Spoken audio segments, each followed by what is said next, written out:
Hello friends, welcome to the channel Concepts Everyday once again.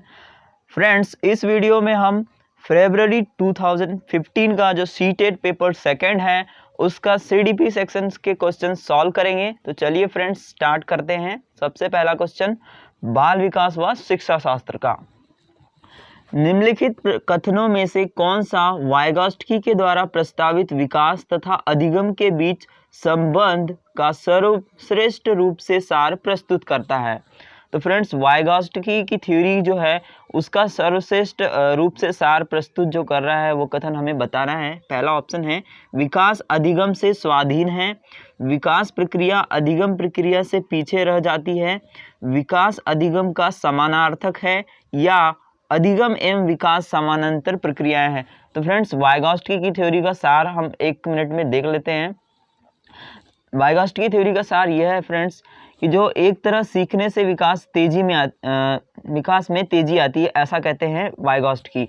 यानी हम जितना ज़्यादा सीखते हैं उतना ज़्यादा हमारा विकास होता है। इसका मतलब ये है कि विकास जो है हमारे सीखने के ऊपर निर्भर करता है कि हम जितना ज़्यादा सीखेंगे उस प्रकार विकास होगा। यानी जो विकास है वो पीछे पीछे चलता है सीखने के। तो इस प्रकार फ्रेंड्स इंग्लिश में भी देख लेते हैं हम। ये बोलते हैं कि children's interaction with their culture. Vygotsky बोलते हैं कि जिस प्रकार कल्चर समाज से इंटरेक्शन होता है, अंतःक्रिया होती है बच्चों की, इस प्रकार वे सीखते हैं। और वे कहते हैं कि learning is central to their development. जिस प्रकार उनका विकास होता है, जिस प्रकार वो सीखते हैं उसी प्रकार उनका विकास होता है। यानी सीखना आगे होता है और विकास उसके पीछे पीछे आता है। और वे कहते हैं कि learning is in a way pulls up development. Learning जो है वो डेवलपमेंट को खींचता है अपनी ओर। यानी कि जितना ज़्यादा व्यक्ति सीखेगा उतना ज़्यादा उसका विकास होगा। तो विकास जो है वो सीखने के पीछे पीछे चलता है, ये कहते हैं वाइगॉट्स्की। तो देखते हैं फ्रेंड्स इसका मोस्ट अप्रोप्रिएट आंसर क्या होगा। तो देखिए फ्रेंड्स, सबसे पहला ऑप्शन था विकास अधिगम से स्वाधीन है। ऐसा नहीं कहते हैं वाइगॉट्स्की। विकास प्रक्रिया अधिगम प्रक्रिया के पीछे रह जाती है। बिल्कुल ये सही मोस्ट अप्रोप्रिएट आंसर है इनका। समानार्थक है ऐसा भी नहीं कहते हैं और ना ही समांतर प्रक्रिया है ऐसा कहते हैं। तो फ्रेंड्स इसका मोस्ट अप्रोप्रिएट आंसर हो जाएगा ऑप्शन 2। नेक्स्ट क्वेश्चन देखते हैं। कोहलबर्ग के सिद्धांत की प्रमुख आलोचना क्या है? देखिए फ्रेंड्स, कोहलबर्ग फेमस हैं उनके हिंज डिलेमा के लिए। उन्होंने हिंज डिलेमा दिया था बच्चों को और कहा था कि आप आंसर बताइए। एक नैतिक डिलेमा है ये, एक नैतिक दुविधा दी थी उन्हें और कहा था कि आप इसमें डिसीजन लीजिए। फ्रेंड्स, इसकी डिटेल थ्योरी का वीडियो मैंने अलग से बनाया हुआ है, आप उसे देख लीजिए। यहाँ पर हम केवल जो ऑप्शंस यूज़ होगा उत्तर के लिए उसे ही मैंने एक्सप्लेन किया है। तो उन्होंने हिंज डिलेमा में एक मतलब इनकी क्रिटिसिज्म है ये केवल बालकों पर उन्होंने किया था एक्सपेरिमेंट।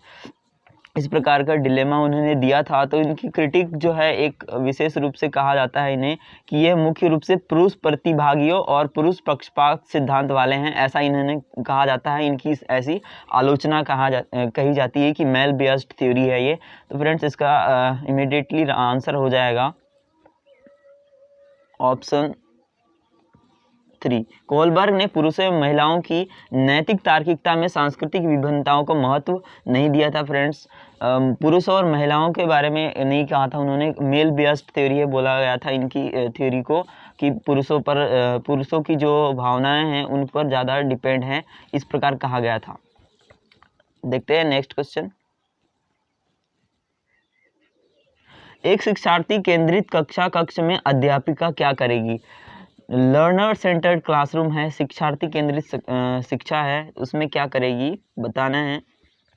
अधिगम को सुगम बनाने के लिए बच्चों को एक दूसरे के साथ अंकों के लिए मुकाबला करने हेतु प्रोत्साहित नहीं करेगी, कंपटीशन नहीं बढ़ाएगी क्लास में। वह अपने शिक्षार्थियों से जिस प्रकार की अपेक्षा करती है उसे प्रदर्शित करना और तब बच्चों को वैसा करने के लिए दिशा निर्देश टीचर को अपने अनुसार अपेक्षाएं नहीं बनानी है स्टूडेंट से। इस प्रकार की पद्धतियों को नियोजित करना जिससे शिक्षार्थी अपने स्वयं के अधिगम के लिए पहल करने में प्रोत्साहित हो। बिल्कुल ये चाइल्ड सेंटर है, शिक्षार्थी केंद्रित है कि बच्चे स्वयं किस प्रकार अपना अधिगम कर सकते हैं उसके लिए प्रोत्साहन दे रही है।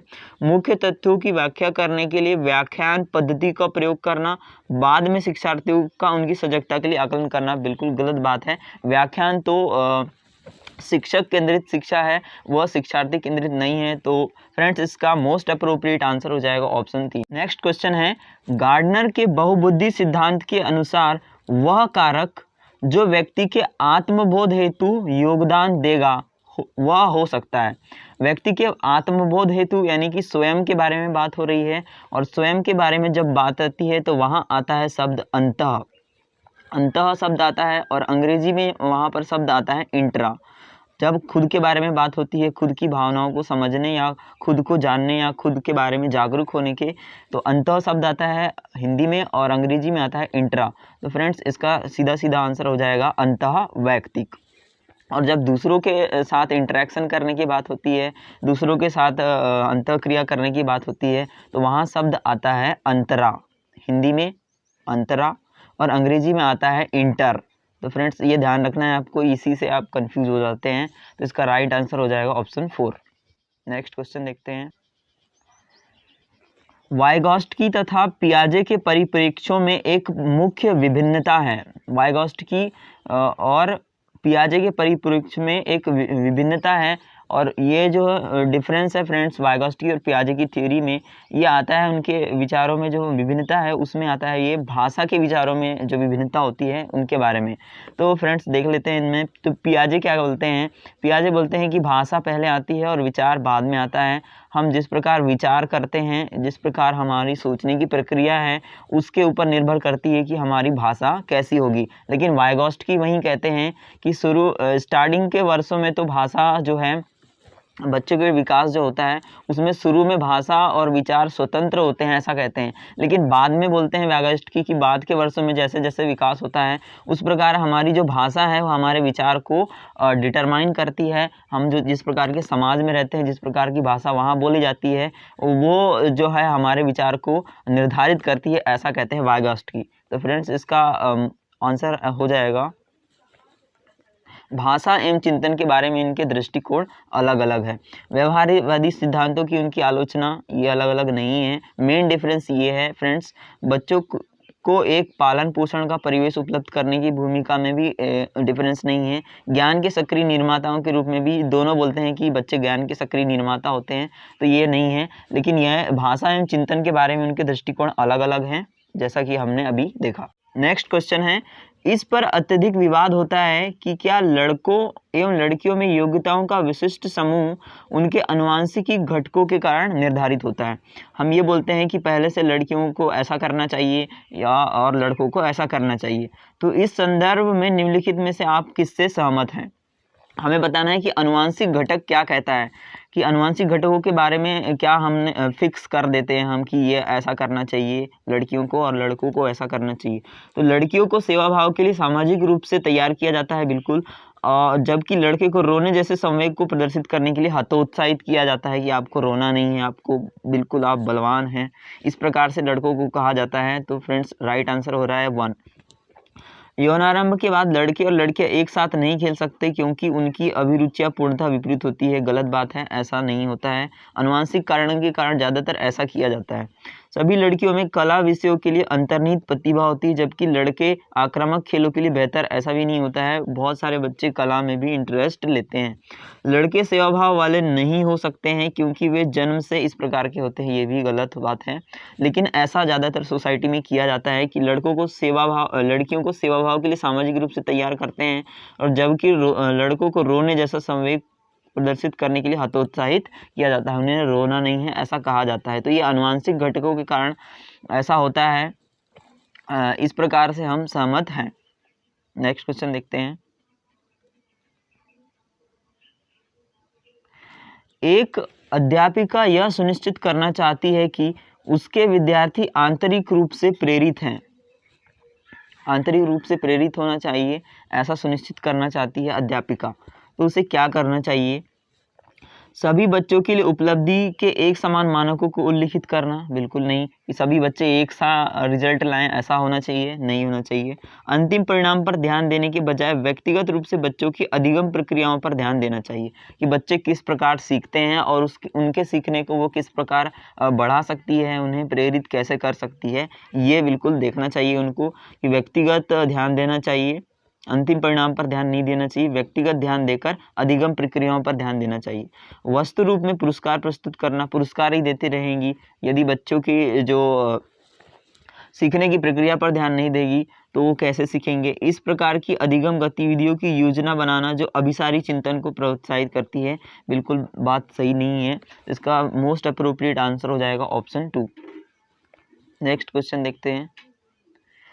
कक्षा परीक्षणों में अच्छा प्रदर्शन करने में एक बच्चे की असफलता हमें यह विश्वास की तरफ ले जाती है कि क्या होगा कि कक्षा में परीक्षण अच्छा प्रदर्शन कर रहा है बच्चा अच्छा प्रदर्शन नहीं कर पा रहा है, असफल हो गया है वो, तो क्या हमें बताता है, क्या विश्वास हमें दिलाता है यह आकलन वस्तुनिष्ठ है तथा असफलताओं को स्पष्ट रूप से पहचानने के लिए इसका प्रयोग किया गया है। बिल्कुल ऐसा नहीं है कि हमने जो टेस्ट लिया है वो केवल बच्चों की असफलता को पहचानने के लिए ही लिया है। पाठ्यक्रम शिक्षण पद्धति तथा आकलन प्रक्रियाओं पर विचार करने की आवश्यकता है। अच्छा प्रदर्शन नहीं कर पा रहा है, इस प्रकार हमने पाठ्यक्रम अच्छा नहीं है, या तो हमें शिक्षण पद्धति अच्छी यूज़ नहीं किया है, या टेस्टिंग हमारी अच्छी नहीं है, तो इस प्रकार से ये ऑप्शन हो सकता है। कुछ बच्चों को अनुत्तीर्ण होना ही है, चाहे व्यवस्था पर कितना भी अधिक प्रयास करे, बिल्कुल गलत बात है। कोई भी बच्चा अनुत्तीर्ण नहीं होना चाहता। बच्चे कुछ निश्चित सक्षमताओं और कमियों के साथ पैदा होते हैं, निश्चित सक्षमताएं नहीं होती है, उन्हें दूर किया जा सकता है। तो फ्रेंड्स इसका मोस्ट अप्रोप्रिएट आंसर हो जाएगा ऑप्शन 2। नेक्स्ट क्वेश्चन देखते हैं, क्वेश्चन 9। आपकी कक्षा में कुछ बच्चे हैं जो गलतियां करते हैं, इस परिस्थिति को आपके विश्लेषण के अनुसार इनमें से कौन सा कथन सर्वाधिक उपयुक्त है। कुछ बच्चे गलतियां करते हैं तो आपके विश्लेषण के अनुसार क्या होना चाहिए। बच्चों का बुद्धि स्तर निम्न है, ऐसा विश्लेषण करेंगे आप कि बच्चे गलतियां कर रहे हैं तो उनका बुद्धि स्तर निम्न है, नहीं, अच्छे बच्चों से भी गलतियां हो जाती है। बच्चों की अध्ययन में रुचि नहीं है और वे अनुशासनहीनता उत्पन्न करना चाहते हैं, ऐसा निष्कर्ष भी हम नहीं निकालेंगे कि बच्चे अनुशासनहीनता कर रहे हैं इसलिए गलतियां कर रहे हैं। बच्चों को आपकी कक्षा में प्रोन्नत नहीं करना चाहिए था, बिल्कुल गलत बात है। यदि वे पिछली कक्षा में अच्छा प्रदर्शन कर रहे थे, अभी गलतियां कर रहे थे, तो उन्हें प्रोन्नत तो किया गया है, लेकिन अभी वे अच्छा प्रदर्शन नहीं कर रहे हैं या गलतियां कर रहे हैं। बच्चों ने अभी एक तक संकलनात्मक स्पष्टता प्राप्त नहीं की है तथा आपको अपनी शिक्षण विधि पर चिंतन करने की आवश्यकता है। बिल्कुल सही बात है। इस कक्षा में हो सकता है कि टीचर अच्छे से पढ़ा नहीं रहा है या कॉन्सेप्ट उनको समझ में नहीं आ रहे हैं अच्छे से। फ्रेंड्स इसका मोस्ट अप्रोप्रिएट आंसर हो जाएगा ऑप्शन 4। नेक्स्ट क्वेश्चन देखते हैं।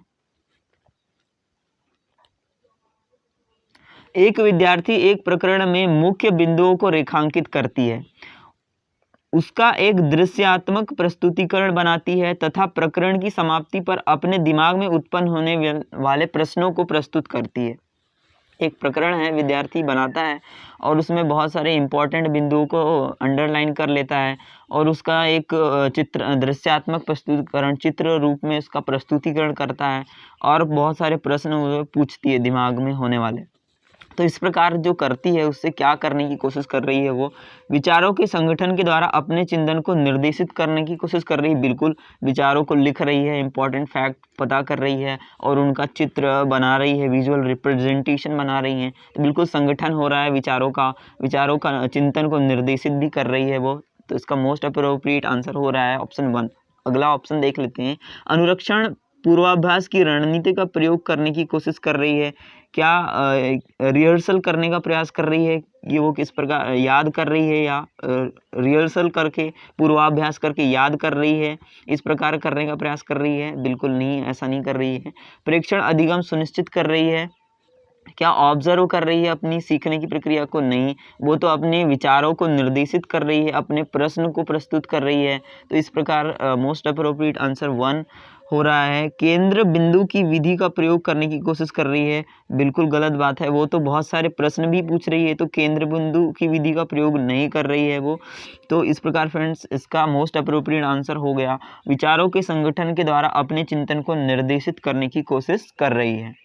नेक्स्ट क्वेश्चन देखते हैं, किस प्रकार से एक अध्यापिका बच्चों को बेहतर समस्या समाधानकर्ता बनने में सहायता कर सकती है? बच्चों को विविध प्रकार की समस्याओं का समाधान करने के मौके देना तथा उनका हल करते समय सहयोग देना। बिल्कुल सही बात है। बच्चों को विविध प्रकार की समस्याओं का समाधान करने के मौके दे रही है, अलग अलग प्रकार के प्रश्न दे रही है और समस्याएं प्रस्तुत कर रही हैं और उनका हल करने के लिए उनका सहयोग भी दे रही है। तो ये मोस्ट अप्रोप्रिएट आंसर हो रहा है। बच्चों को पाठ्य पुस्तक में समस्याओं का उत्तर देखने के लिए प्रोत्साहित करना। पाठ्य पुस्तक में समस्या समाधान कर रहे हैं बच्चे, तो बच्चे अपना दिमाग यूज नहीं कर रहे हैं, पाठ्य पुस्तक की जो समस्या है उसी का समाधान देख रहे हैं। विद्यार्थियों के सामने प्रस्तुत सभी समस्याओं के सही समाधान कराना। सही समाधान टीचर ही बता रही है, तो बच्चे समस्या समाधान तो कर ही नहीं रहे हैं। यहाँ पर समस्याओं का समाधान करने के लिए वस्तु रूप में पुरस्कार देना, बिल्कुल गलत बात है। इनको समस्याएं करने के मौके तो दो पहले, उसके बाद पुरस्कार दो आप यदि वे समस्या समाधान कर देते हैं। तो फ्रेंड्स इसका मोस्ट अप्रोप्रिएट आंसर हो गया ऑप्शन 1। नेक्स्ट क्वेश्चन देखते हैं, निम्नलिखित कथनों में से आप किससे सहमत हैं? अधिगम पूर्ण रूप से बाह्य उद्दीपन के द्वारा नियंत्रित होता है कि आप पुरस्कार देंगे उसी के द्वारा लर्निंग होगी बच्चों की, अधिगम होगा, ऐसा नहीं है। अधिगम तब तक घटित नहीं हो सकता है जब तक कि उसका अंकों के रूप में आप टेस्ट लेंगे, आकलन करेंगे और अंक देंगे, बच्चे जब खुश होंगे। क्या इसी प्रकार से लर्निंग हो सकती है? नहीं, लर्निंग तो हर जगह होती है, हर समय होती रहती है। अधिगम केवल तभी होता है यदि वह व्यवहार में सुस्पष्ट होता है। क्या ऐसा है कि बिहेवियर डिटरमाइन करता है कि बच्चा कितना सीखेगा? ऐसा नहीं है। कुछ बच्चे उद्दंड होते हैं पर वे ज़्यादा सीखने की क्षमता रखते हैं। अधिगम एक सामाजिक सांस्कृतिक परिवेश में घटित होता है। ये बिल्कुल बात सही है कि बच्चे किस प्रकार समाज में रहते हैं, संस्कृति में अपना इंटरेक्शन करते हैं, अंतःक्रिया करते हैं, कितने प्रश्न पूछते हैं, किस प्रकार वे बच्चे अपने साथियों से इंटरेक्शन करते हैं, इस प्रकार निर्भर करता है कि वे कितना सीखेंगे। तो फ्रेंड्स इसका मोस्ट अप्रोप्रिएट आंसर हो गया ऑप्शन 4। नेक्स्ट क्वेश्चन देखते हैं, इनमें से कौन सा बाल विकास का एक सिद्धांत है? विकास परिपक्वन तथा अनुभव के बीच अन्योन्य क्रिया की वजह से होता है। बिल्कुल सही बात है। जो विकास है, डेवलपमेंट है, वो हेरिडिटी यानी अनुवांशिकता और इन्वायरमेंट का प्रोडक्ट होता है, अनुवांशिकता और पर्यावरण का प्रोडक्ट होता है। इसका आंसर हो रहा है ऑप्शन 1। अनुभव विकास का एकमात्र निर्धारक है, बात गलत है। विकास प्रबलन तथा दंड के द्वारा सुनिश्चित किया जाता है, गलत बात है। आप दंड देंगे बच्चों को तभी सीखेंगे, ऐसा होगा, विकास तभी होगा बच्चों को, बिल्कुल गलत बात है। विकास प्रत्येक बच्चे की गति का सही ढंग से अनुमान लगा सकता है, प्रत्येक बच्चे की गति का अनुमान नहीं लगा सकता विकास। हो सकता है कि कुछ बच्चों का अनुमान लगा ले, लेकिन प्रत्येक बच्चा कौन कहाँ जाएगा ये बिल्कुल गलत बात है कि ये अनुमान हम लगा सकते हैं। तो इसका मोस्ट अप्रोप्रिएट आंसर हो गया ऑप्शन 1। नेक्स्ट क्वेश्चन देखते हैं, प्रकृति पालन पोषण विवाद। इस प्रकार का विवाद और भी क्वेश्चन सीटेट में पूछा है पालन पोषण विवाद से। निम्नलिखित में कथनों में से कौन सा आपको उपयुक्त प्रतीत होता है, आपको बताना है। तो फ्रेंड्स इसमें हम जनरल आइडिया देख लेते हैं प्रकृति पालन पोषण विवाद के बारे में। तो देखिए फ्रेंड्स, इसमें एक नेचर होता है और एक पोषण होता है। प्रकृति वाली अवधारणा चलती है और एक पोषण वाली अवधारणा चलती है। प्रकृति वाली अवधारणा ये बोलती है कि behaviour is caused by इनेट characteristics, यानी व्यवहार जो है जन्मजात कारणों के कारण होता है, पहले से फिक्स होता है कि बच्चा किस प्रकार का व्यवहार करेगा। माता पिता के कारकों पर निर्भर करता है कि किस प्रकार उसके पास जीन आए हैं, उस पर निर्भर करता है कि वो किस प्रकार का व्यवहार करेंगे। जीन सभी व्यवहार के लिए खाका प्रदान करते हैं, ऐसा बोला जाता है प्रकृति के बारे में। Genes provide blueprint for all behaviour, ऐसा कहा जाता है। जबकि पोषण में ऐसा कहा जाता है कि व्यवहार पर्यावरण के द्वारा निर्धारित करता है कि हम समाज से कितना इंटरेक्शन करते हैं, किस प्रकार हम बिहेव करते हैं, क्या क्या प्रश्न पूछते हैं, इस पर निर्भर करता है कि हमारा विकास होगा कैसे। पर्यावरण के साथ अंतःक्रिया का परिणाम होता है, ऐसा बोला जाता है पोषण की अवधारणा में। जबकि प्रकृति की अवधारणा में बोला जाता है कि पहले से फिक्स है बिहेवियर, अनुवांशिक कारकों द्वारा निर्धारित होता है। और ये भी बोला जाता है पोषण की अवधारणा में कि किसी को हम कुछ भी बना सकते हैं, अगर उचित वातावरण दिया जाए तो किसी भी बालक को कुछ भी बना सकते हैं, डॉक्टर, इंजीनियर, आप जो चाहें वो। तो इस प्रकार फ्रेंड्स प्रकृति और पोषण का विवाद होता है। और ये अवधारणा होती है और ये अवधारणा होती है। लेकिन हम जानते हैं फ्रेंड्स कि जो हमारा विकास है वो हेरिडिटी और इन्वायरमेंट का प्रोडक्ट होता है, आनुवांशिक और पर्यावरण का प्रोडक्ट होता है। इसमें हमारी प्रकृति भी शामिल होती है और पोषण भी शामिल होती है। लेकिन ये इंडिपेंडेंट नहीं होता है कि केवल प्रकृति ही निर्धारित करेगी या पोषण ही निर्धारित करेगा। तो हमें ऑप्शन यहाँ देख लेते हैं और फिर आंसर बताना है। एक बच्चा खाली स्लेट के समान होता है जिसका चरित्र परिवेश के द्वारा किसी भी आकार में ढाला जाता है। ये तो केवल पोषण की अवधारणा हो गई। अकेला पोषण काम नहीं कर रहा है, यहाँ पर दोनों काम कर रहे हैं, प्रकृति भी और पोषण भी। एक बच्चे के व्यवहार का निर्धारण करने में परिवेश प्रभाव का बहुत कम महत्व होता है। वह प्राथमिक रूप से अनुवांशिक रूप से निर्धारित होता है। यहाँ पर भी केवल एक अवधारणा आ गई प्रकृति की, ये भी बात गलत है। वंशानुक्रम तथा परिवेश अभिन्न रूप से एक दूसरे से गुथे हुए हैं और दोनों विकास को प्रभावित करते हैं। बिल्कुल सही बात है कि दोनों विकास को प्रभावित कर रहे हैं। नेक्स्ट ऑप्शन देख लेते हैं। बच्चे अनुवांशिक रूप से उस तरफ प्रवृत्त होते हैं जिस तरफ होना चाहिए। इसमें कोई फर्क नहीं पड़ता कि वे किस प्रकार के परिवेश में पल बढ़ रहे हैं। बिल्कुल गलत बात है, निर्भर करता है कि वे किस प्रकार के परिवेश में पल बढ़ रहे हैं। तो फ्रेंड्स इसका राइट आंसर या मोस्ट अप्रोप्रिएट आंसर हो गया ऑप्शन 3। नेक्स्ट क्वेश्चन देखते हैं। सामाजिकरण एक प्रक्रिया है मूल्यों, विश्वासों तथा अपेक्षाओं को अर्जित करने की। बिल्कुल सही बात है। घुलने मिलने तथा समायोजन की। क्या सामाजिकरण ऐसी प्रक्रिया है घुलने मिलने या समायोजन की? बिल्कुल नहीं, उसमें हम अपेक्षाएं, विश्वास ये सब भी अर्जित करते हैं। तो इसका मोस्ट अप्रोप्रिएट इससे जो अच्छा आंसर है वो है ऑप्शन 1।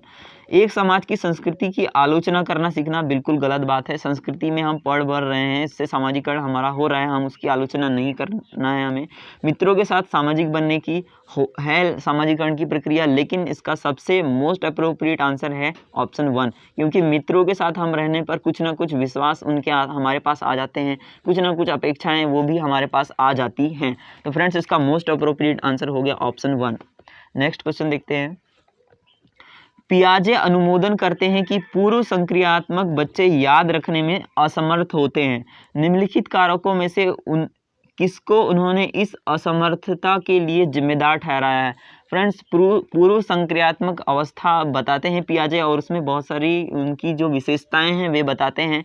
और वे कहते हैं कि विचार की अनुत्क्रमणीयता पलट न सकने के कारण बच्चे ऐसा करते हैं कि वे बच्चे याद रखने में असमर्थ होते हैं। फ्रेंड्स इसमें हिंदी में थोड़ा अच्छा अर्थ नहीं दिया गया है, इंग्लिश में है। इसमें पियाजे proposes that pre-operational children are unable to conserve। एक कंजर्वेशन का गुण होता है जिसको संरक्षण का गुण बोलते हैं। तो बच्चे संरक्षण करने में असमर्थ इसलिए होते हैं क्योंकि विचारों की उत्क्रमणीयता नहीं होती है। वे कम ज़्यादा का फ़र्क नहीं पता कर सकते हैं कि एक गिलास में ज़्यादा पानी है या एक थाली में। तो इस प्रकार की विचार की अनुत्क्रमणीयता के कारण बच्चे जो है वो कंजर्व नहीं कर पा रहे हैं, संरक्षण नहीं कर पा रहे होते हैं। तो फ्रेंड्स इसमें आगम निगमन तर्क जो है वो हाइपोथेटिकल डिडक्टिव रीजनिंग जो है वो लास्ट स्टेज में आती है, 4th स्टेज में पियाजे की। पर्सनल फेबिलिटी, व्यक्तिगत कल्पित कथा, ये भी गलत बात है, ये नहीं आती है इस स्टेज में। उच्च स्तर की अमूर्त तार्किक चिंतन भी ये लास्ट स्टेज में आती है, 4th में। तो इस प्रकार फ्रेंड्स इसका मोस्ट अप्रोप्रिएट आंसर हो गया विचार की अनुत्क्रमणीयता। नेक्स्ट क्वेश्चन है, पियाजे के सिद्धांत के अनुसार बच्चे निम्न में से किसके द्वारा सीखते हैं? सही प्रकार से ध्यान लगाकर जानकारी को याद करके नहीं सीखते हैं। पियाजे कहते हैं कि बच्चे खुद के द्वारा खोजते हैं और सीखते हैं, वो बाल वैज्ञानिक होते हैं, ऐसा कहते हैं पियाजे। समाज के अधिक योग्य सदस्यों के द्वारा सहारे के द्वारा, ऐसा वाइगॉस्की कहते हैं, पियाजे नहीं कहते हैं। अनुकूलन की प्रक्रियाएं होती है, बिल्कुल ऐसा होते हैं। पियाजे की थ्योरी में एक प्रकार कॉन्सेप्ट होता है अनुकूलन का, एडाप्टेशन का। उसमें 2 प्रकार की प्रक्रियाएं होती है, समायोजन और आत्मीकरण। तो पियाजे बोलते हैं कि बच्चे इस प्रकार से सीखते हैं अनुकूलन की प्रक्रियाओं के द्वारा। उपयुक्त पुरस्कार दिए जाने पर ऐसा नहीं कहते हैं, ये तो व्यवहारवादी कहते हैं, और पियाजे व्यवहारवादी नहीं है। नेक्स्ट क्वेश्चन देखते हैं। वाइगॉस्टकी के अनुसार समीपस्थ विकास का क्षेत्र है। तो फ्रेंड्स इसमें थोड़ा सा हम देख लेते हैं कि क्या होता है ये। फ्रेंड्स ये वाइगॉस्टकी बोलते हैं कि बच्चे को सहायता दी जाती है तो वे ज़्यादा सीख सकते हैं। सामाजिक सांस्कृतिक परिप्रेक्ष्य में। और वो बोलते हैं कि एक जोन होता है ZPD, zone of proximal development होता है, समीपस्थ विकास का एक क्षेत्र होता है। उसमें क्या होता है कि एक लेवल होता है, उसमें क्या होता है बच्चे जो व्हाट आई कैन डू, यानी बच्चे जो कर सकते हैं वो होता है। उसके बाद ये होता है एक लेवल यहाँ तक होता है what can I can do with help, जो मैं सहायता के साथ कर सकता हूँ या बच्चे सहायता के साथ कर सकते हैं वो होता है। और ये और एक जोन होता है व्हाट आई कान डू, मैं जो नहीं कर सकता, सहायता भी मिले तब भी मैं नहीं कर सकता। तो फ्रेंड्स ये जो है जोन होता है कि जो मैं कर सकता हूँ सहायता मिलने पर इतना होता है, और यहाँ तक तो मैं जो कर सकता हूँ खुद से, अभी सहायता भी नहीं दी गई तब भी मैं कर सकता हूँ, लेकिन यहाँ तक जो है वो हमें ZPD मिला यानी सहायता मिली, इसके फोल्डिंग हुई, हमारी सहायता मिली और मैं यहाँ तक कर सकता हूँ। लेकिन ये जो जोन है यहाँ मैं नहीं कर सकता, सहायता मिलने पर भी मैं यहाँ तक नहीं कर सकता। तो फ्रेंड्स जो ZPD है, जो मैं नहीं कर सकता और जो कर सकता हूँ, उनके बीच का अंतर जो है वो है ZPD, यानी कि यहाँ तक जो तो मैं इसके बाहर तो मैं कर ही नहीं सकता और यहाँ तक कर सकता हूँ, तो इन दोनों का जो डिफरेंस आया वो होता है ZPD। तो देखते हैं फ्रेंड्स मोस्ट अप्रोप्रिएट आंसर इसका, अध्यापिका के द्वारा दिए गए सहयोग की सीमा निर्धारित करना, या क्या यह है ZPD? बिल्कुल नहीं है। बच्चे के द्वारा स्वतंत्र रूप से किए जा सकने वाले तथा सहायता के साथ करने वाले कार्य के बीच का अंतर, अभी हमने देखा था कि जो बच्चा नहीं कर सकता और जो कर सकता है उसका अंतर होता है ZPD, यानी समीपस्थ विकास का क्षेत्र, जोन ऑफ प्रॉक्सिमल डेवलपमेंट। बच्चों को अपना सामर्थ्य प्राप्त करने के लिए उपलब्ध कराए जाने वाले सहयोग की मात्रा तो ZPD इसके फोल्डिंग होता है। बच्चे अपने आप क्या कर सकती हैं जिसका आकलन नहीं किया जा सकता, ये बिल्कुल नहीं है। तो फ्रेंड्स इसका मोस्ट अप्रोप्रिएट आंसर हो गया ऑप्शन 2। नेक्स्ट क्वेश्चन है, एक बहुसांस्कृतिक कक्ष में एक अध्यापिका सुनिश्चित करेगी कि आकलन में निम्नलिखित में से शामिल हो। बहुसांस्कृतिक कक्षा है, बच्चे अलग अलग प्रकार की संस्कृति से आ रहे हैं, तो अपने आकलन उपकरण की विश्वसनीयता तथा वैधता, क्या अध्यापिका ये सुनिश्चित करेगी कि उसके जो टेस्ट कर रही है उसमें विश्वसनीय होना चाहिए और वैध होना चाहिए? बिल्कुल होना तो चाहिए, लेकिन हमें मोस्ट अप्रोप्रिएट आंसर देखना है। बच्चों के न्यूनतम स्तरों के लिए अनुपालन करते हुए विद्यालय प्रशासन की अपेक्षाओं को पूरा करेगी, क्या ऐसा करेगी कि विद्यालय की जो अपेक्षाएं हैं वो पूरा करना चाहिए, बच्चे मिनिमम लेवल तो सीख ही जाने चाहिए, ऐसा करेगी? ऐसा भी हो सकता है। आकलित उपकरण के मानकीकरण करेगी कि जो टेस्ट करने के लिए जो उपकरण यूज़ कर रही है, किस प्रकार के प्रश्न वो बना रही है, वो स्टैंडर्ड होने चाहिए, ऐसा वो उपयोग करेगी, बिल्कुल कर सकती है। लेकिन ध्यान रहे फ्रेंड्स, यह बहुसांस्कृतिक कक्षा है। अब बहुसांस्कृतिक कक्षा में अपने विद्यार्थियों को सामाजिक संस्कृति की सामाजिक सांस्कृतिक पृष्ठभूमि ये उसके आकलन में शामिल नहीं होगा। यदि बहुसांस्कृतिक कक्षा में बच्चों की सामाजिक संस्कृति की प्रकृति शामिल नहीं होगी, इस प्रकार सामाजिक संस्कृति की क्या पृष्ठभूमि है ये आकलन में यदि वे शामिल नहीं होगी, तो वो कितना भी स्टैंडर्ड टेस्ट बना ले या कितनी भी अपेक्षाएं हो जाएं या कितना ही विश्वसनीय और वैध उपकरण हो, वो अपने बालकों का अच्छे से आकलन नहीं कर पाएगी, क्योंकि वे बहुत सारी संस्कृति, अलग अलग प्रकार की संस्कृति से आ रहे हैं। तो अपने विद्यार्थियों की पृष्ठभूमि को शामिल किए बिना वे उनका अच्छे से आकलन नहीं कर पाएगी। तो फ्रेंड्स इसका मोस्ट अप्रोप्रिएट आंसर हो गया ऑप्शन 4। नेक्स्ट क्वेश्चन देखते हैं, एक उच्च प्राथमिक विद्यालय के संरचनात्मक कक्ष में अपने स्वयं के आकलन में विद्यार्थियों की भूमिका निम्नलिखित में से क्या देखा जाएगा? हमें बताना है कि बच्चे स्वयं का आकलन कर रहे हैं, तो बच्चों को क्या देखना चाहिए बच्चों के बारे में। एक विस्तृत दिशा निर्देश बनाना कि किस प्रकार विद्यार्थियों की उपलब्धि तथा कक्षा की में प्रतिष्ठा को अंकों के साथ संबद्ध किया जा सकता है। बिल्कुल गलत बात है। अंकों के साथ, हमें ग्रेड के साथ उन्हें संबद्ध नहीं करना है कि ये बच्चा अच्छा है, ये बुरा है, इस प्रकार से हमें बताना नहीं है ग्रेड के आधार पर। विद्यार्थी अपने आकलन के एकमात्र निर्धारक हो, गलत बात है। हमें बच्चों का आकलन करना है, स्वयं के आकलन में महत्वपूर्ण भूमिका निभाना है, बच्चों को ऐसा करवाना है हमें, तो हमें आकलन में बच्चों को भी शामिल करना है। विद्यार्थी अध्यापक के साथ आकलन के लिए योजना बनाएंगे, बिल्कुल सही आंसर हो रहा है कि बच्चों के साथ मिलकर विद्यार्थी डिसाइड करेंगे कि उनका आकलन किस प्रकार किया जाएगा। शिक्षण अधिगम में आकलन की भूमिका नकारना, बिल्कुल आकलन की भूमिका है। जब तक आप टेस्ट नहीं करेंगे कैसे पता चलेगा कि बच्चों ने कितना सीखा है। तो फ्रेंड्स इसका मोस्ट अप्रोप्रिएट आंसर हो गया ऑप्शन 3। नेक्स्ट क्वेश्चन है, समावेशी शिक्षा के पीछे मूलाधार यह है कि, बताना है कि समावेशी शिक्षा का कॉन्सेप्ट क्या है। इसमें हिंदी में थोड़ा छपा नहीं है, इंग्लिश से समझ लेते हैं। Society is heterogeneous and schools need to be inclusive to cater to heterogeneous society। इसमें यह कहा जा रहा है कि समाज में विभिन्नता है और विद्यालय को विभिन्नता के प्रति संवेदनशील होने के लिए समावेशी होने की आवश्यकता है।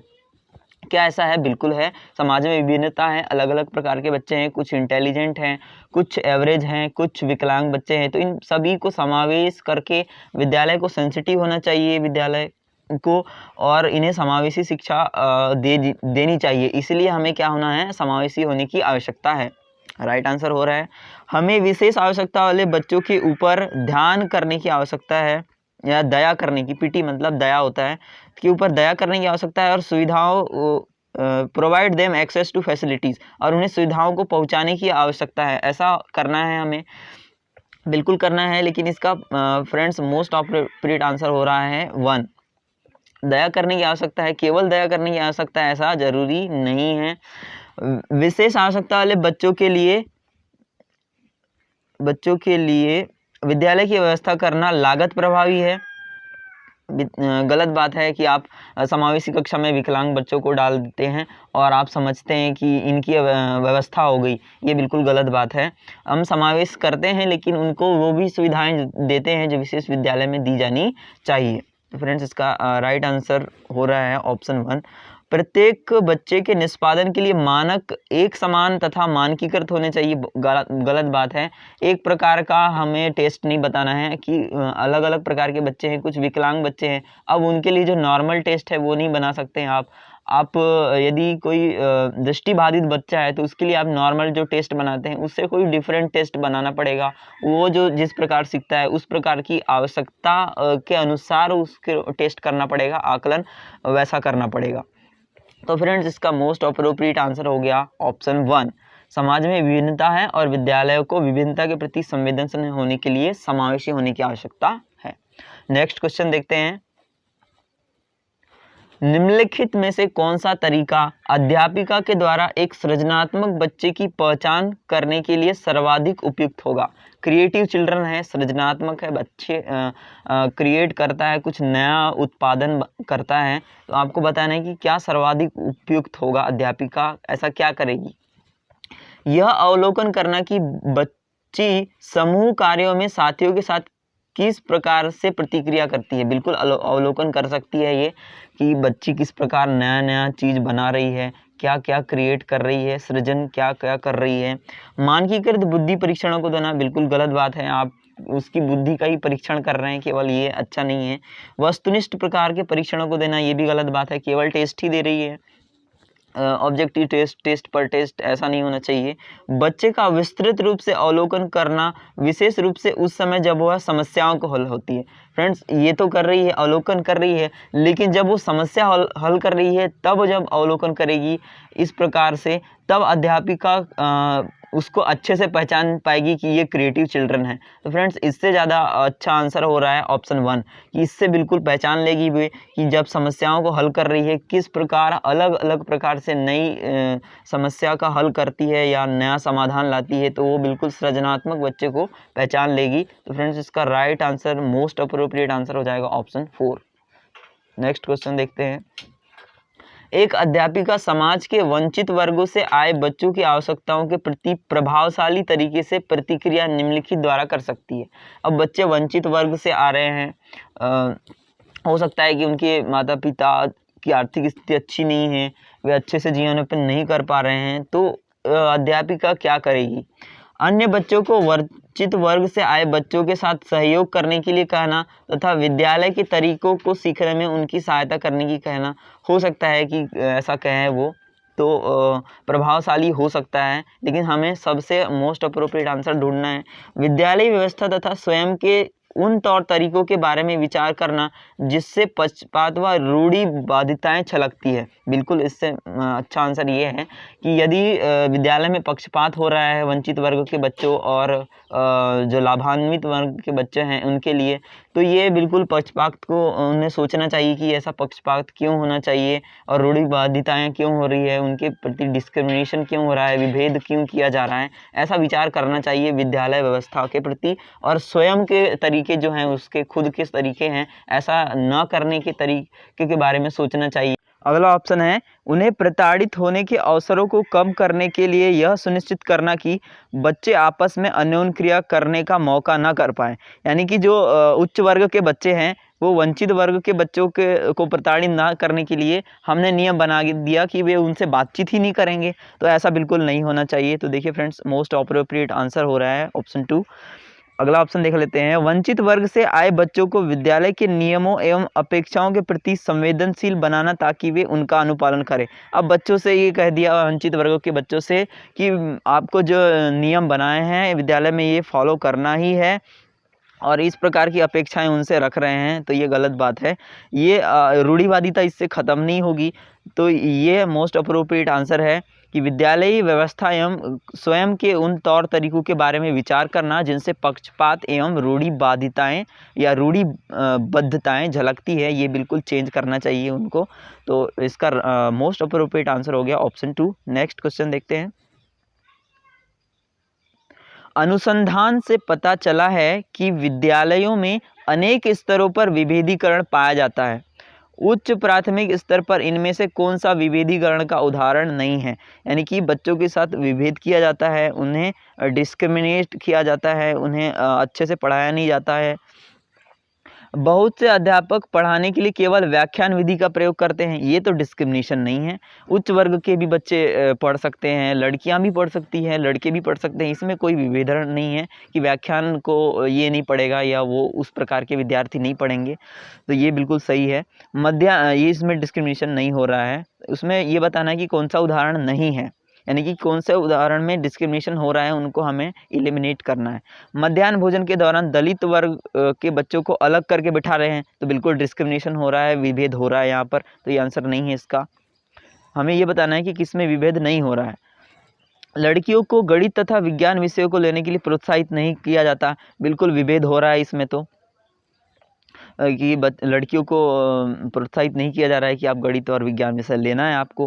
अध्यापकों को निम्न सामाजिक आर्थिक परिवेश से आए बच्चों के साथ कम अपेक्षाएं, बिल्कुल गलत बात है। ये भी डिस्क्रिमिनेट किया जा रहा है कि जो वंचित वर्ग के बच्चे हैं या सामाजिक आर्थिक परिवेश, निम्न सामाजिक आर्थिक परिवेश से बच्चे आ रहे हैं, उनसे आप कम अपेक्षाएं रख रहे हैं और उच्च वर्गों वाले बच्चों से अधिक अपेक्षाएं रख रहे हैं, तो ये बिल्कुल गलत बात है। तो फ्रेंड्स, इसका मोस्ट अप्रोप्रिएट आंसर हो गया ऑप्शन 1। नेक्स्ट क्वेश्चन देखते हैं, इनमें से कौन सी अधिगम अशक्तता वाले बच्चे की विशेषता है। 50 से नीचे की बुद्धि लब्धि, IQ से हम ये डिटरमाइन नहीं करते हैं कि बच्चा लर्निंग डिसेबिलिटी है, उसमें अधिगम अशक्तता है। अन्य बच्चों को धमकाना, आक्रामक लगे रहना, बिल्कुल गलत बात है। बच्चों को धमका रहा है, आक्रामक है, इससे लर्निंग डिसेबिलिटी नहीं है, उसमें सीखने की अक्षमता नहीं है इसमें। एक ही प्रकार की गत्यात्मक प्रक्रिया को बार बार दोहराना, गलत बात है, ऐसा भी नहीं है।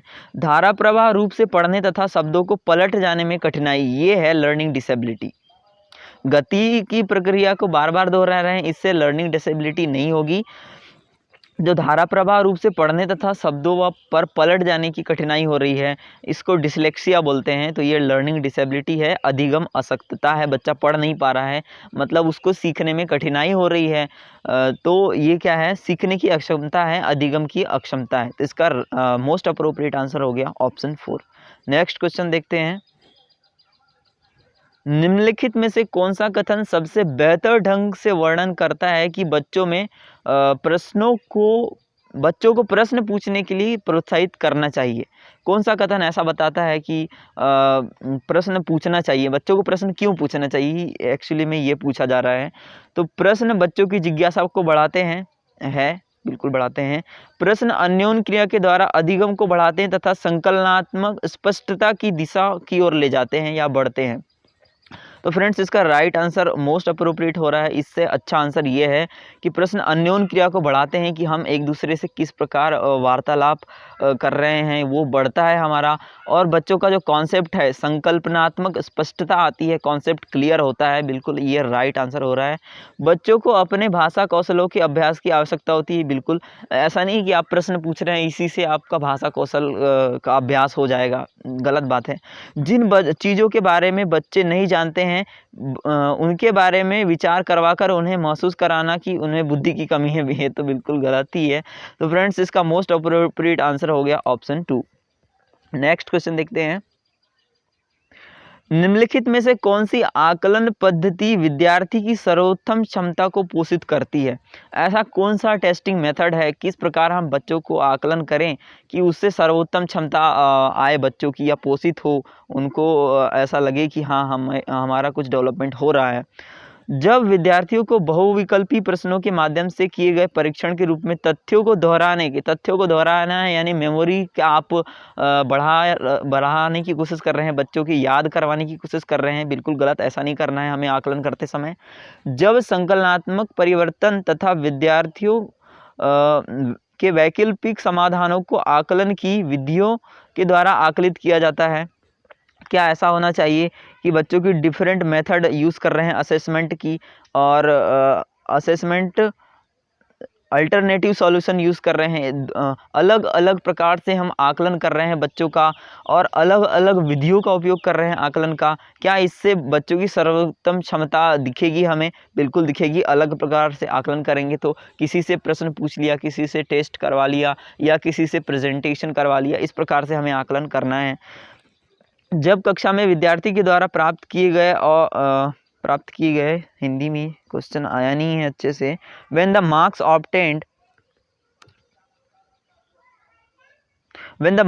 obtained and the position secured by the student in the class are ultimate determinant of the success, ये बिल्कुल गलत बात है। ये कह रहे हैं कि जो बच्चे स्थान लाते हैं कक्षा में, जो भी नंबर लाते हैं कक्षा में, जो भी स्थान प्राप्त करते हैं, उससे उनकी सफलता तय हो जाती है, एकमात्र निर्धारक है इसका। ये गलत बात है। इससे एकमात्र निर्धारक नहीं है, बहुत सारे फैक्टर होते हैं। तो इसका मोस्ट अप्रोप्रिएट आंसर हो रहा है फ्रेंड्स ऑप्शन 2।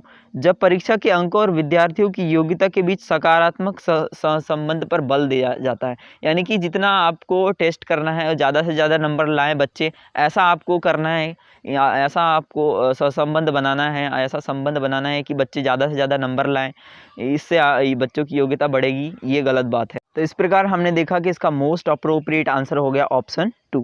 अगला प्रश्न है, एक बच्चे को सहारा देने की मात्रा एवं प्रकार में परिवर्तन इस बात पर निर्भर करता है, यानी स्कैफोल्डिंग की बात हो रही है, बच्चों को हेल्प कर रहे हैं हम उनके सीखने में, ये वाइगोत्स्की की थ्योरी से है। तो इस एक किस बात पर निर्भर करता है हमें बताना है। अध्यापिका की मनोदशा, बिल्कुल गलत बात है। इस पर निर्भर नहीं करता है कि बच्चों को सहारा देना चाहिए, यानी हमें इस बात पर निर्भर करता है कि बच्चे किस स्तर पर हैं और उन्हें क्या सहायता दी जाए जिससे कि उनका स्तर, सीखने का स्तर बढ़े। इस बात पर निर्भर करता है कि बच्चों को क्या सहारा दिया जाए या कितना सहारा दिया जाए। कार्य के प्रति प्रस्तावित पुरस्कार पर निर्भर नहीं करता है, बच्चे के निष्पादन स्तर पर निर्भर करता है कि बच्चा क्या है। लेवल ऑफ चाइल्ड्स परफॉर्मेंस पर निर्भर करता है कि बच्चे का परफॉर्मेंस का लेवल क्या है अभी, और किस लेवल तक उसे बढ़ाना है। इस पर निर्भर करेगा कि बच्चों को कितनी सहायता दी जाए या स्कैफोल्डिंग उसका किया जाए। तो इसका मोस्ट अप्रोप्रिएट आंसर हो गया ऑप्शन 3। बच्चों की नैसर्गिक इनेट एबिलिटी पर निर्भर नहीं करता कि बच्चों के अनुवांशिक रूप से क्या योग्यताएं दी गई हैं, उस पर निर्भर नहीं करता सहारा निर्भर करता है कि बच्चा अभी क्या स्तर है उसके सीखने का, या परफॉर्मेंस का, या निष्पादन का। नेक्स्ट क्वेश्चन देखते हैं। उच्च प्राथमिक विद्यालय की गणित अध्यापिका के रूप में आप विश्वास करती हैं कि, आप उच्च प्राथमिक विद्यालय में हैं तो आप क्या विश्वास करती हैं, आपको बताना है। विद्यार्थियों की गलतियां उनके चिंतन में अंतर्दृष्टियां उपलब्ध कराती हैं, बिल्कुल सही बात है। जितना ज़्यादा बार गलती करेगा विद्यार्थी, उतना ज़्यादा वो सोचेगा और अपना थिंकिंग डेवलप करेगा, और उसे पता चलेगा कि इस प्रकार वे गलतियां कर रहे हैं और वे कहाँ सुधार सकते हैं। उच्च प्राथमिक विद्यालय के सभी बच्चों में गणित पढ़ने की योग्यता नहीं होती, बिल्कुल गलत बात है, होती है। लड़के गणित को बिना अधिक प्रयास सीख जाएंगे क्योंकि वह उनकी जन्मजात विशेषता है, गलत बात है, उनको भी कोशिश करनी पड़ती है। आपको लड़कियों के ऊपर ध्यान देने की आवश्यकता है, ये भी गलत बात है। विद्यार्थियों को कार्यविधिक ज्ञान को जानने की आवश्यकता होती है, चाहे वे संकलनात्मक आधार नहीं समझते हैं। संकल्पनात्मक आधार यानी कॉन्सेप्ट बच्चों को जब तक समझ में नहीं आएगा तब तक वे किस प्रकार समझेंगे, ये भी गलत बात है। तो इस प्रकार हमने ऑप्शन एलिमिनेट कर दिए हैं तीनों, और राइट आंसर या मोस्ट अप्रोप्रिएट आंसर हो गया ऑप्शन 1। तो फ्रेंड्स, इस वीडियो का और पेपर 2 का 2015 का लास्ट क्वेश्चन है CDP सेक्शन का। इन कथनों में से आप किससे सहमत हैं? अब बताना है आपको। एक बच्चा अनुत्तीर्ण होता है क्योंकि सरकार विद्यालयों में पर्याप्त प्रौद्योगिकी संसाधन प्रदान नहीं कर रही है, गलत बात है। हो सकता है कि सरकार बिल्कुल प्रदान कर रही है लेकिन फिर भी बच्चा सीख नहीं पा रहा है, अनुत्तीर्ण हो जा रहा है, कुछ ना कुछ निर्योग्यता है उसमें, उसके कारण, या कुछ ऐसा हो जा रहा है जो उसके सीखने में मदद नहीं कर रहा है। एक बच्चे की असफलता के लिए वंशानुक्रम घटकों को प्रत्यक्ष रूप से जिम्मेदार ठहराया जा सकता है जिसे उसने अपने माता पिता से अर्जित किया है। ऐसा भी नहीं होगा कि उसने जो माता पिता से गुण अर्जित किया गया है केवल उसी के कारण बच्चा नहीं सीख पा रहा है, उसकी असफलता केवल उसी के कारण है कि जो गुण आया माता पिता का, वो सीखने की हो सकता है कि कुछ अधिगम निर्योग्यता हो गई। तो केवल एक ही घटक को हम निर्धारित नहीं कर सकते हैं, और भी फैक्टर हो सकते हैं कि उसको सीखने में मदद नहीं कर रहे हैं। एक बच्चे की असफलता व्यवस्था तथा बच्चे के प्रति प्रतिक्रिया करने में इसकी असमर्थता का एक प्रतिबिंब है, बिल्कुल सही बात है। इसमें ये पता चल रहा है कि फेलियर है, सिस्टम फेलियर है। फेलियर इज जो बच्चे की असफलता है वो ये बताती है कि सिस्टम जो है, system and its inability to respond to the child, जो सिस्टम है वो फेल हो रहा है और वो बच्चे को जो है अच्छे से सिखा नहीं पा रहा है, अच्छे से रिस्पॉन्स नहीं कर पा रहा है, बच्चों को प्रतिक्रिया नहीं दे पा रहा है सिस्टम। यानी विद्यालय में जो कार्यक्रम हो रहे हैं, सीखने की प्रक्रियाएं हो रही है, वो अच्छे से नहीं हो पा रही हैं, ये बता रहा है, इसका प्रतिबिंब है, ऐसा कहा जा रहा है इस ऑप्शन में। तो बिल्कुल ऐसा ही है कि विद्यालय अच्छे से सिखा नहीं पा रहा है बच्चे को। एक बच्चे की असफलता मुख्य रूप से माता पिता की शिक्षा तथा आर्थिक स्तर में कमी के कारण है, गलत बात है। तो इस प्रकार हमने तीनों ऑप्शन एलिमिनेट कर दिए और इसका मोस्ट अप्रोप्रिएट आंसर हो गया ऑप्शन 3। तो इस प्रकार फ्रेंड्स हमने फरवरी 2015 का CTET paper 2 CDP section solve कर लिया है। आई होप आपको ये सॉल्यूशन पसंद आया होगा। फ्रेंड्स, इस प्रकार के सॉल्यूशन आपको देखना चाहिए जिससे कि आपको आइडिया लगे कि सीटेट में क्वेश्चंस किस प्रकार के आते हैं। तो फ्रेंड्स, इस वीडियो में इतना ही। Thank you.